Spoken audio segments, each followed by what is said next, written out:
Bueno, nuestro siempre presidente de la República, doctor Luis Alberto Lacalle Herrera, autoridades nacionales, departamentales, partidarias, precandidatos presidenciales del Partido Nacional y del herrerismo, compatriotas, compañeras, compañeros. Hace 66 años, otro 8 de abril, fallecía el doctor Luis Alberto Herrera. Tenía personalmente 11 años, pero sin embargo tengo una visión muy clara de lo que fue su sepelio, al que me llevaron familiares, amigos de la mano, y estábamos instalados en un alto balcón de la avenida del Libertador Juan Antonio Lavalleja, y veíamos el Palacio Legislativo y un espacio grande de la avenida. Y entonces tenemos presente una multitud desbordante, de las más grandes que se deben de haber convocado en la vida nacional, una presencia de pueblo, despidiendo a quien había sido un gladiador de la causa nacional y popular más allá de cualquier clase de dogmatismos y de banderías. Y recordamos el cajón subido a la cureña, los blandengues, que ingresó en la avenida, y allí aquello era un mar humano en el cual se veían olas de gente que conmovidas alzaban al cielo el grito de Herrera, Herrera, y así fue el carruaje rumbo aquí, a este lugar, a este destino final de este caudillo tan singular. En algún momento incluso la multitud tomó en hombros el cajón, lo sacó de la cureña, lo cargó en hombros y avanzó a paso de hombre buena parte del trecho hasta llegar hasta este austero recinto. Y desde entonces, durante 66 años, aquí en este lugar, siempre los 8 de abril ha habido gente. En días felices de la República y en días aciagos de la República. Más gente, menos gente, pero siempre hubo gente que de alguna manera dejó establecida una llama espiritual permanente, que ha sido transversal a las generaciones y que está presente de manera permanente en una fuerza política que no tiene parangón en el país, porque el Partido Nacional clava las raíces en la época de la colonia hispánica y de allí continúa en los tiempos de la independencia, de la defensa de la soberanía y la afirmación del Estado Nacional, y en el momento de construir, a veces con luchas fratricidas, las instituciones libres y el Estado democrático que nos caracteriza en América Latina y el mundo. Un hombre, una mente brillante, Carlos María Velázquez, fallecido tempranamente en el año 1968, escribió un libro pequeño pero de enorme contenido, donde hay un estudio muy a fondo de todo lo que Herrera pensó, dijo, hizo, escribió, que revela que quien lo estudió tenía afecto por el tema, pero además que era una persona de gran responsabilidad. Y de hecho, hablamos de un notable jurista especializado en temas internacionales. El tema del libro es sobre el pensamiento de Herrera y la política internacional. Y allí dice Velázquez que Herrera, que obviamente puede haber tenido contradicciones en sus expresiones, tiene algunas líneas permanentes de pensamiento que conforman una doctrina. Y más que eso, dice incluso que hay en Herrera una metafísica, un cierto sentido del orden de las cosas que explica la línea que marca el herrerismo y que es expresión de por qué, luego de 66 años, llega con esta presencia vigorosa hasta este tiempo, marcando además en todas las recientes gobiernos relevantes como el que presidió el doctor Lacalle Herrera y relevantes como el que está presidiendo actualmente el doctor Luis Lacalle Pou. Y en esto que expresaba, de esta circunstancia en la que Eduardo Víctora era un tribuno importante del partido, siempre le gustaba expresar: el Partido Nacional es la patria, el herrerismo es la patria. Y eso es así. Y hay una expresión que lo define gráficamente, que la hago mía conceptualmente, de una cumbre de Occidente, Ortega y Gasset, que dice que la patria es entendida en el sentido literal de la expresión, la tierra de nuestros padres y de nuestros antepasados. Y concluye entonces que así sentida es algo que emociona, pero que queda a la espalda, que es estático. Y entonces agrega que hay que sentirla como la tierra, además de como la de nuestros antepasados, la tierra de nuestros hijos, de nuestros nietos. Y que entonces aquel sentido estático y aquella emoción pasa a convertirse en algo dinámico, en problemas a enfrentar, en un pueblo a servir y un desafío de realizaciones y cambios a llevar adelante. Y estas circunstancias, esta mención de la patria, que podría parecer que es algo obvio, sin embargo tiene una relevancia práctica muy grande en el país. Nosotros en este año electoral no podemos obviar en estas elecciones internas que vamos a llevar adelante, marcando el camino del partido, estamos viviendo una etapa, pero que después nos espera una contienda electoral nacional.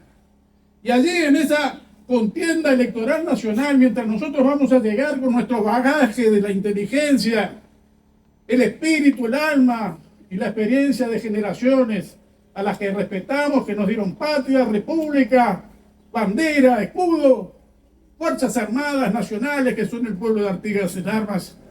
Frente a esto, hay otra corriente de formación en el país a la que vamos a enfrentar una vez más.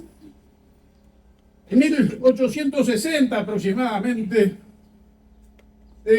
surgen en el suelo oriental, por acción de inmigrantes españoles e italianos, corrientes anarquistas e internacionalistas, que mientras unos tratan de consolidar el Estado Nacional, aspiran a que no haya ejercicio de la autoridad pública, a que no haya propiedad privada, a las uniones libres, y que son portavoces de esas ideas generales y abstractas que no resuelven absolutamente ningún problema, a lo que se oponía absolutamente Herrera, porque si somos partido de la patria, el partido de la libertad, somos también un partido de la realidad, y en la vida la realidad es la única verdad. Pero a partir del anarquismo y salteando obviamente una cantidad de episodios hacia principios del 1900, aparece el socialismo de cuño marxista, leninista, por impulsos del doctor Emilio Frugoni. Un noble ciudadano que, más allá del dogmatismo y el error que existe en esa concepción de las cosas, era una persona condescendiente que no llegaba nunca a la práctica de actitudes de radicalización. Pero de este socialismo va a nacer, cuando se produce la Revolución Rusa, el Partido Comunista, un apéndice directamente de la Unión Soviética. Yo recuerdo, para no abundar en más datos porque me resultaba indignante, en los años 60, que Rodman Airimendi, el empleado, el gerente general, incluso para América Latina, el Partido Comunista Ruso en el mundo, se vanagloriaba cuando iba a Rusia y decía: hemos roto el récord de huelgas, de horas de huelga perdidas en el Uruguay.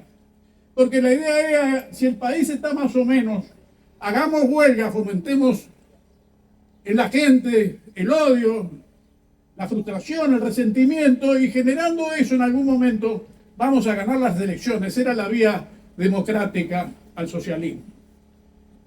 Y así como existía esta expresión, después de la revolución de Fidel Castro en Cuba, rápidamente aquí se formó otro grupo que era en este caso tributario de la revolución cubana. Cuando advertimos la historia, cabe la pregunta, si nosotros venimos del tronco artiguista, ¿quién en estas orientaciones puede sostener aquello de mi autoridad emana de vosotros y cesa ante vuestra presencia soberana, fundamento de la República Oriental, presente con la separación de poderes prevista en las instrucciones del año 13 a los diputados que iban a Buenos Aires? Y hago esta mención ya en relación a los propios tupamaros, porque las atrocidades que cometieron no tenían nombre y además no tenían destino. Era prácticamente la violencia brutal por la violencia brutal, y en todo caso, algunos programas inventados de buena llegada a la gente, para en este caso ya provocar el descontento de manera total por medio de la violencia. Y entonces hay dos concepciones de las cosas, porque esto con el tiempo ha seguido. En la actualidad, por más que a veces se lo oculta, está presente el Foro de San Pablo, creado en 1991 por Fidel Castro y por Lula da Silva, y que tuvo un éxito razonable en la aventura latinoamericana.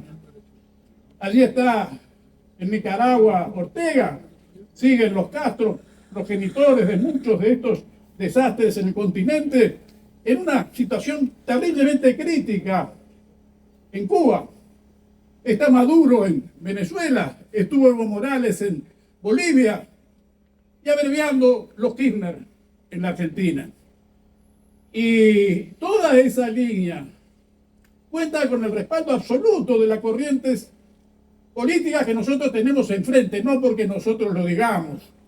El que quiere va a YouTube y encuentra miles de citas, pero tengo una de Fernando Pereira, presidente del Frente Amplio, acompañado en una asamblea del PCNT con Marcelo Abdala, el inefable personaje, diciendo: ¡viva Fidel Castro y viva la Revolución Cubana!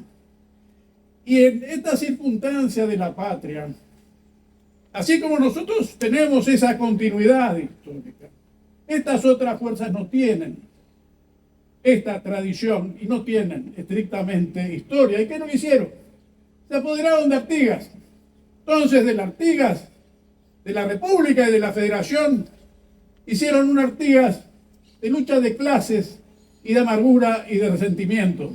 Y borraron todo el resto de la historia nacional, todo el resto de nuestros próceres, de nuestros hechos, de los que nos dieron lo mejor que tenemos y nos distinguen en el mundo. Para estas corrientes no existen. Y hacia adelante las amenazas son grandes. Yo quiero ir cerrando ya estas palabras, pero voy a ir a lo que me parece, creo que nunca se ha visto en la historia del país un dolo tan grande en una propuesta política como lo que está queriendo llevar adelante a instancias del PIT-CNT y el Partido Comunista, expresado siempre por boca de Marcelo Abdala, que es ir a hacer un plebiscito contra la reforma de la seguridad social. No nos vamos a explayar en esto, porque todo lo que propone es absolutamente un disparate de gente que es absolutamente ignorante de la seguridad social y del tema. Porque en todas las oportunidades que se les ha llamado a pedir opinión en estos años, nunca dieron una idea. ¿Saben cuáles es una de las ideas que han tenido en el gobierno? Poner el impuesto a la asistencia a la sociedad, a la seguridad social.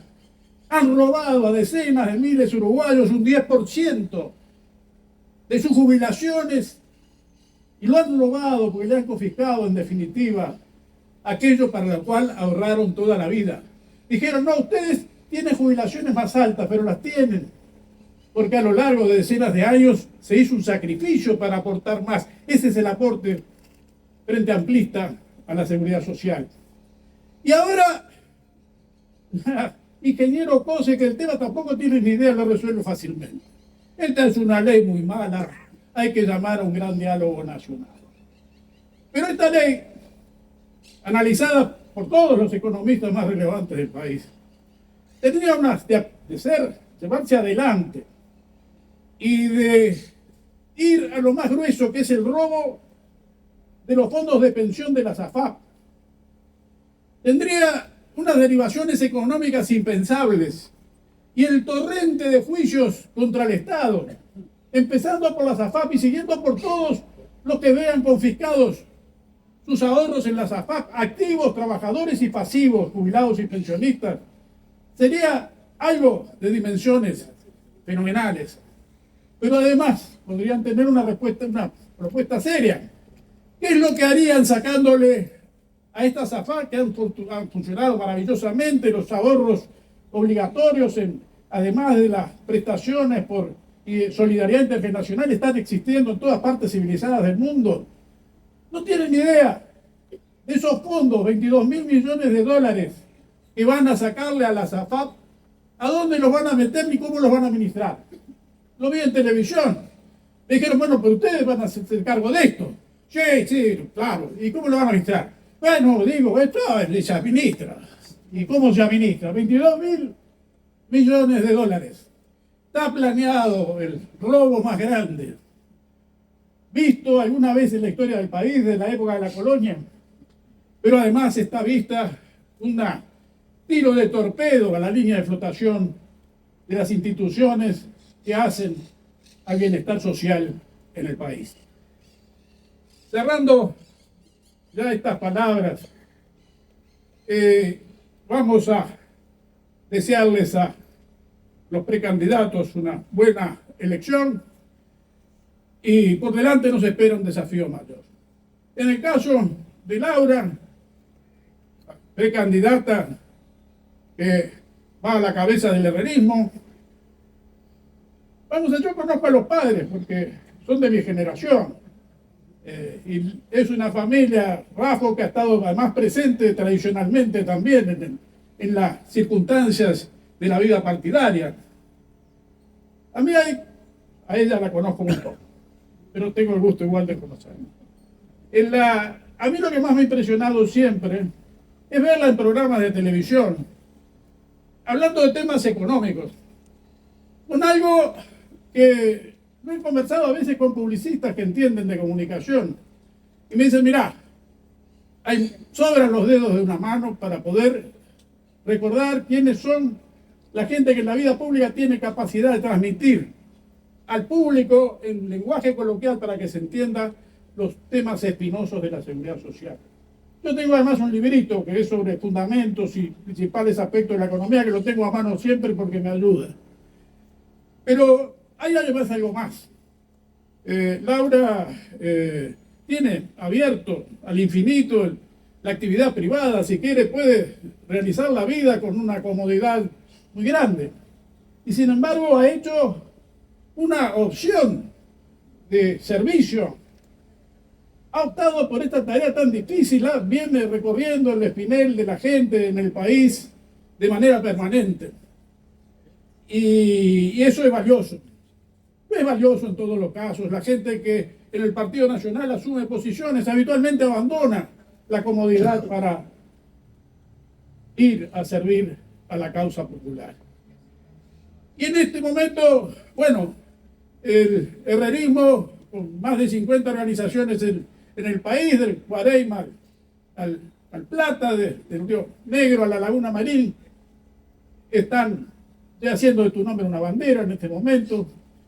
Y lo que nos queda por delante es el esfuerzo y pedirle a Dios que nos ayude si somos capaces de ayudar a Dios. Gracias.